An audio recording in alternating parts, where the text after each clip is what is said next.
자, 저번 시간에 7원칙 12절차에 대해서 했습니다. 그래서 1절차부터 12절차까지 있고요. 원칙 1서부터 7원칙까지 있습니다. 그래서 이번 시간에는 회사 팀을 어떻게 구성할 건지에 대한 부분입니다. 그 회사 팀장은 품질관리 팀장이 되어야 되고 회사 위원회를 둬야 됩니다. 그 다음에 각각의 팀장들을 선임을 해서 이렇게 조직도상에 놔야 됩니다. 시설관리팀, 자재관리팀, 원자재 관련된 창고, 자재관리팀, 시설, 기계 관련된 것들, 그 다음 행정적으로 지원해 줄 부분들, 품질, 생산 되게 중요하죠. 이런 것들을 할 수 있는 팀을 지정을 해야 되고, 생산관리팀에서 하는 역할은 CCP1B라 그랬죠. CCP를 결정하라 했죠. 위험요소를 분석해서 위험요소의 CCP를 결정하는 것은 생산관리팀에서 해야 되고, 그래서 CCP2P 이렇게 잡혀 있습니다. 그래서 1B는 가열, 2P는 금속, 보통 이렇게 했는데요. 세부적인 것들은 나중에 하나하나 하도록 하겠습니다. 그럼 제품 설명서는 어떻게 만들었냐? 제품 설명, 제품명이 여기 들어가죠. 제품명이 여기에, 만약에 제품명이 여기서 봤을 때는 기타 가공품이다. 기타 가공품 쪽에 환이다. 울트라 환. 그럼 여기 제품명이 울트라 환. 그 다음에 식품공사의 유형은 기타 가공품이다. 이렇게 할 수 있습니다. 기타 가공품. 그 다음에 이런 내용들, 성분 배합부는 당연히 들어가야죠. 제품에 대한 성분 배합 비율. 포장 단위는 이거 우리 파는 거를 500g 단위로 팔겠다. 그 다음에 제품의 생물학적으로 세균이 나왔는지 안 나온지, 화학적, 또 물리학적으로 금속 검출이, 금속 이런 게 이물이 나왔는지, 이런 것들을 만들어 준 것을 제품 설명서라고 얘기를 합니다. 그 다음에 제조공정도로 이렇게 돼 있죠. 이 제조공정도는 실제 말하면 제품을 만들기 위한 원재료가 있고서부터 시작해가지고 완제품이 나올 때까지의 과정들을 표시해 놓은 겁니다. 실제 제품을 만들기에 용수는 지하수를 쓰냐 아니면 수돗물, 상수도를 쓰냐에 따라 결정이 되고요. 그 다음에 이 물에 대한 용도는 입구에서 창고, 탱크에 보관했다가 세척할 때 쓰고, 그죠? 또는 계량해서 반죽할 때 쓸 수가 있죠. 그래서 용수는 되게 중요합니다. 그래서 원재료가 입고가 되면 보관해가 되고 원재료를 개포를 해죠. 그 다음에 세척하고 담그고 침지하고 계량을 해서 1차 재분을 합니다. 그래서 재분한 걸 가지고 물이 들어가서 반죽을 하죠. 여기에 이제 소금이 들어갔을 경우는 정제음이 입고돼서 보관하고 계량하는 형태가 되고, 부재료가 있으면 부재료가 들어가야 되겠죠. 포장재는 맨 마지막에 들어가는 포장재니까 그렇게 안 하셔도 상관없습니다. 그래서 2차 재분, 성형, 중속 이런 형태로 공장의 형태를 가져가게 되어 있습니다. 제조공정은 그렇고요. 그 다음에 이것을 만들기 위한 회사 공정의 평면도가 있어야 됩니다. 그래서 평면도, 사람이 돌아다니는, 작업자가 이동하는 동선, 작업자 이동 동선, 물류, 제품 이동하는 동선, 그 다음에 일반 구역, 청결해야 되는 구역. 그래서 일반 구역은 노랗고 청결 구역은 이렇게 녹색, 그 다음에 사람이 이동하는 점, 작업자가 이동하는 선은 빨간 선이죠. 그러면 작업자가 어떻게 이동할까요? 이렇게 처음에 이제 출근을 해가지고 여탈실에 들어가서 옷 갈아입겠죠. 남자는 남탈실에서 옷을 갈아입고 들어가죠. 여기서 위생복 다 갈아 신고 위생모 신고, 그죠?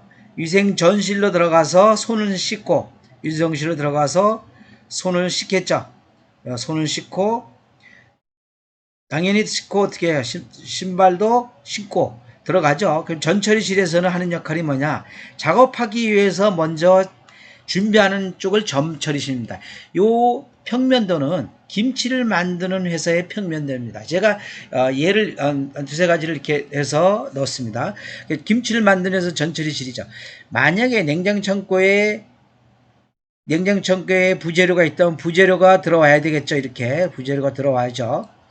원재료도 이렇게 들어와야 되겠죠. 그 다음 소금도 이렇게 들어와야 되겠죠. 그럼 전처리실에서 작업을 해서 이게 어디로 들어가는가? 절임실, 배추 절임하는 쪽으로 들어가서 절임이 되겠죠. 절이고 나서 세척을 해야 되겠죠. 그래서 세척실로 들어가죠. 세척실 들어가서 탈수를 하게 됩니다.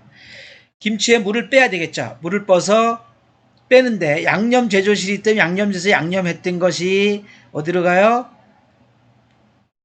김치가 들어오는 쪽에 포장실로 가서 버무려지겠죠. 버무려져서 이게 포장실로도 들어가겠죠. 외포장실로 들어가서 작업해서 완제품 창고에다가 넣는 형태. 이렇게 되어 있습니다. 평면도는.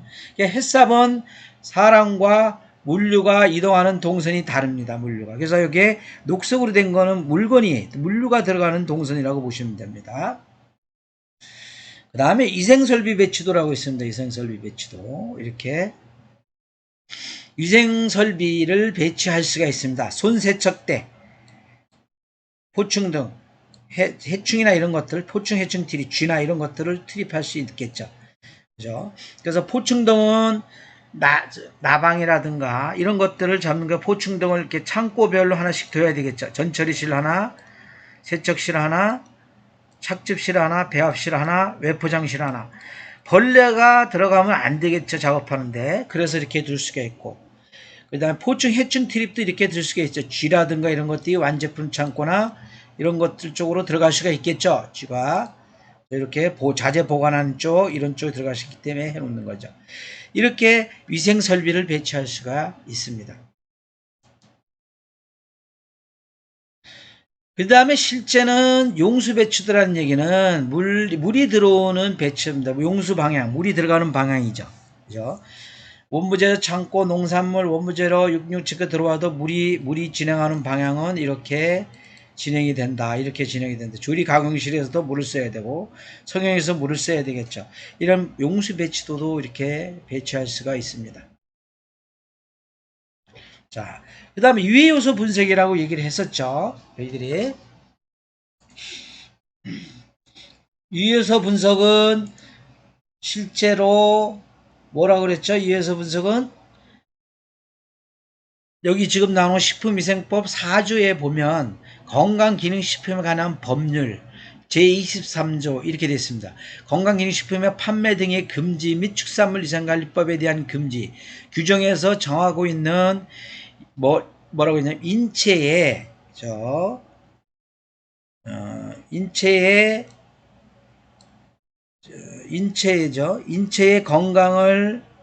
인체의 건강을 해할 우려가 있는 생물학적, 화학적, 물리적 인자나 조건을 말한다. 이렇게 됐습니다. 그죠? 그래서 유해 요소와 이를 유발할 수 있는 조건이 존재하는지 여부를 판별하기 위한 필요한 정보를 수집하고 평가하는 일련의 과정. 이것을 유해 요소 분석이라고 얘기를 하죠.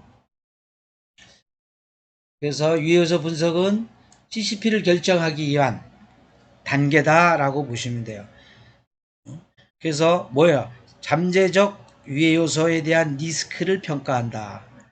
잠재적 유해 요소란 얘기는 실제 제품을 만들기 위한 제품에 위해가 되는 문제가 되는 것들이 뭐가 있는지를 분석을 해야 되겠죠. 그 분석하는 것을 유해 요소 분석이라고 보시면 됩니다.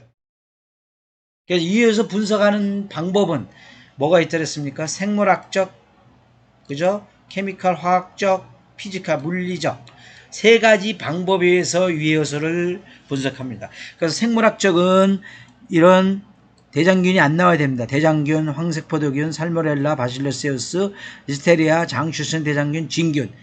이것은 필수로 7가지는 햇삽을 하기 위해서는 받아야 되는 조건입니다. 그래서 이 부분을 받기 위해서 벌써 유해 요소 분석을 외부에다 맡겨야 됩니다. 제품에 대한. 어떤 제품이면 제품을 하나 만들어 나오면 가열 전과 가열 후 해서 가열 전에 생물학적 이것들이 나왔느냐, 나왔다면 가열 후 봤더니 안 나왔더라. 이렇게 외부에다 검사하는 데다 맡겨서 들어와야 되겠죠. 만약에 발생이 됐어요. 협력업체 관리가 잘못된 거냐? 관리 부족으로 교차음이 됐다면 협력업체한테 시험 성적을 받아야 되겠죠. 협력업체 가서 언여 사육 과정을 가서 관리해야 되고 봐야 되겠죠. 이런 부분들이 필요하고 유해요 평가가 많이 발생될 것 같다. 그러면 봤더니 이런 대장균균은 적게 나오고 황세포 등은 적게 나오는데 리스테리아균이 많이 나왔어요. 장출혈성 대장균이 많이 나왔습니다. 근데 가능성은 한 번인데 결과는 더 많이 나왔어요. 그죠? 심각성은 적은데 결과가 두 개다. 이것도 좀 그럴 수는 있지만 실제는 심각성과 결과가 많이 나오면 이것은 CCP로 잡을 수가 있다는 거죠. 위에서 분석을 했더니 이것은 이렇게 문제가 있다. 그러면 가열을 하지 않으면 안 되겠다라는 얘기가 나오겠죠. 그죠? 그래서 가열이라는 부분이 나오겠죠. 그 다음 항생물질을 봤더니 항생물질 농약 같은 게 있다.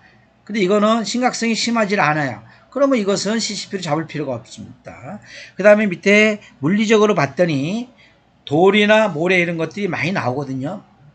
그 다음에 조그마한 나사 이런 것들이 많이 들어가 있습니다. 그럴 경우도 협력업체 관리의 부족으로 혼입될 수가 있습니다. 그러면 이것을 유해평가를 봤더니 나왔습니다. 이것도 결과도 많이 나왔죠. 그런 협력업체 관리도 해야지만 여기서 나온 게 뭐예요?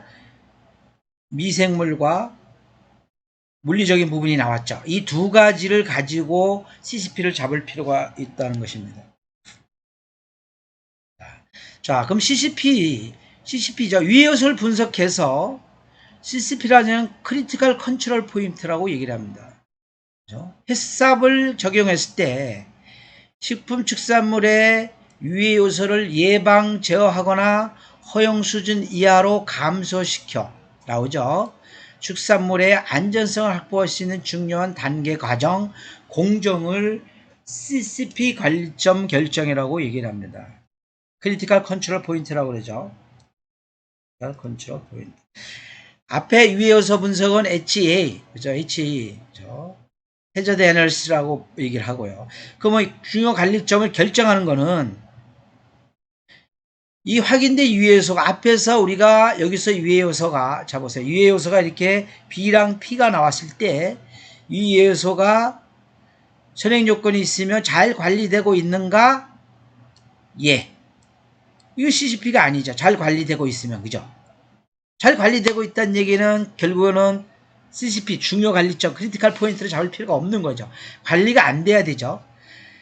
조치 방법에 대한 방법이 있는가? 아니요. 없어요. 있어요. 있으면 공정 제품을 변경해가지고도 해야 되는데 근데 가능성이 있어요. 가능성이 계속 있다. 그럼 이건 CCP 결정하는 거죠. 유해 요소를 분석해서 중요 결정을 잡게 됐다. 그럼 CCP를 잡는 거죠. 근데 이 공정의 안전성의 관리가 필요한가? 없어요. CCP가 아니에요. 질문을 이렇게 하나, 둘, 질문을 묻죠. 세 번째 가서는 발생 가능성이 있는 유해 요소를 제어하거나 허용 수준까지 갈 수 있는가?